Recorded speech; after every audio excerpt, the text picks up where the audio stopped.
Okay, for Bev's meatloaf, we're going to put 2 pounds of ground beef in here. Now you can use tomato sauce, or you can use ketchup. 2 tablespoons of ketchup, or 3. You could use 2 if you wanted to, or 3 of these, the tomato sauce tablespoons, and that helps keep it moist over the ketchup, but that's optional. Okay, now we're going to put in 1 teaspoon of mustard,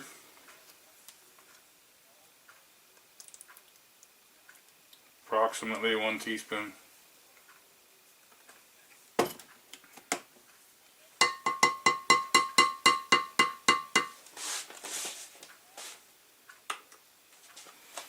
We're going to put in 2 eggs.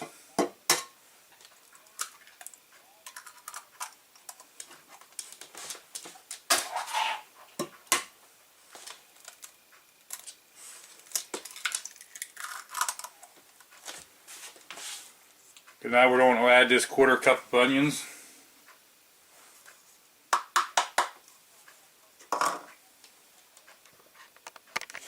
Now you're going to add some salt. You can add regular salt. We're adding garlic salt, about 1 teaspoon. And then about a 1/4 teaspoon of pepper.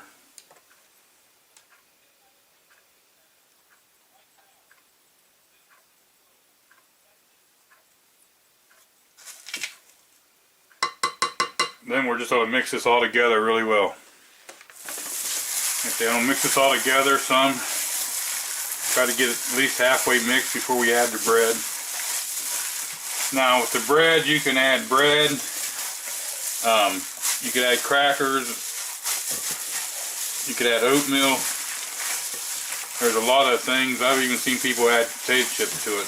Or even substitute bread completely for any of those items. That's all up to what you want. Now, after we get it mixed up pretty good, we're going to take some bread. If you use regular bread out of the loaf, it really should be set out to dry up a little bit. Makes it a lot easier. Like I say, you want to let your bread dry out some. I'm going to use this homemade bread because it's really flaky and it'll come apart easy. What I like to do is just kind of roll it around your hands, do anything you want to do to make it tear up into small pieces. Now if you're rubbing it in your hands like this and you're using regular bread, see how this even wants to ball up a little bit? Regular bread will ball up a lot unless you do something to dry it out. So you're going to put 3 to 4 slices of bread, somewhere in that amount. If you get some balls, you'll see them a little bit in the meatloaf, but it's not going to hurt nothing. So we're going to go ahead and do this to like 3 slices of bread or so, 3 or 4 slices, and then we're going to mix this all up. Now you got your bread in there, you're just going to mix it thoroughly. Mix it until it's all pretty much even, and then we'll put it in the loaf pan. Okay, now that after a few minutes of mixing we got it together, there's no ingredients in clumps up, you know, it's all kind of thoroughly mixed together. And you can add more bread if you wanted to, if you wanted more filler. Eggs are kind of a binder. And we're just going to put it in the loaf pan.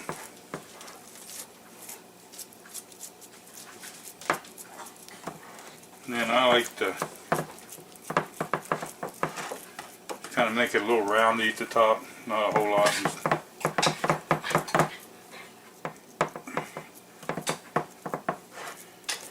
Stupid, but the reason I like the roundiness is because when you're eating cold meatloaf sandwiches and just slice them off here, it kind of fits the bread. When you do that, try to make the sides deep.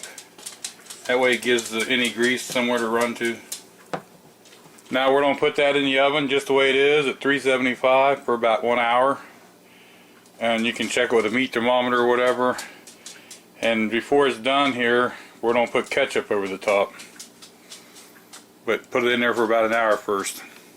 Now at 375, I'm making more than one thing here, but you just put them in the oven. So you don't put a thermometer in there, and you're looking for at least 160. Right there, we're at 160. So actually it's done, but see the extra grease around the edges and all, we're going to pour that off and then put ketchup on. Now there's how much grease we poured off of it. That's going to vary depending on your hamburger you have. And then we've just put straight up ketchup right on the top, and then we're going to put it back in and let the ketchup brown over. So there's a meatloaf, we took it out. If you want the ketchup a little doner, you could put it under the broiler for just a second or two. But this is just the way we always make our meatloaf, and if you want to, give it a try. I like it. And there you have it. We already tried it, it does taste good.